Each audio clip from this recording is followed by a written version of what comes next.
আসসালামু আলাইকুম ওরহমতুল্লাহ। আশা করি সবাই ভালো আছেন।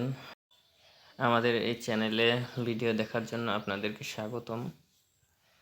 যে দোয়া পাঠ করলে কখনোই আপনাকে বিষাক্ত প্রাণী যেমন সাপ, বিচ্ছু, বিষাক্ত ও কষ্টদায়ক প্রাণীর অনিষ্ট কামড় থেকে রক্ষা পাবেন।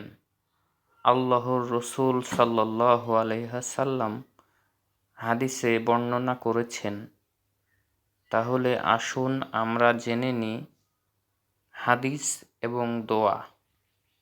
আবু হুরায়রা রাদিয়াল্লাহু তাআলা থেকে বর্ণিত হাদিসে আল্লাহর রসূল সাল্লাল্লাহু আলাইহি ওয়াসাল্লাম বলেন, যে ব্যক্তি সকাল সন্ধ্যা এই দোয়া 3 বার পড়বে, আল্লাহ তাআলা তাকে সমস্ত প্রাণী, বিশেষ করে সাপ, বিচ্ছু প্রকৃতির কষ্টদায়ক প্রাণীর অনিষ্ট থেকে রক্ষা করবে।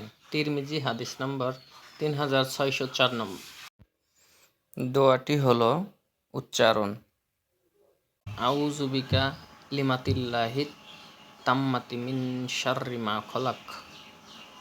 অর্থ: আমি আল্লাহ পরিপূর্ণ কালেমা দ্বারা প্রত্যেক শয়তান, বিষাক্ত প্রাণী এবং প্রত্যেক কুদৃষ্টির অনিষ্ট থেকে আশ্রয় চাচ্ছি।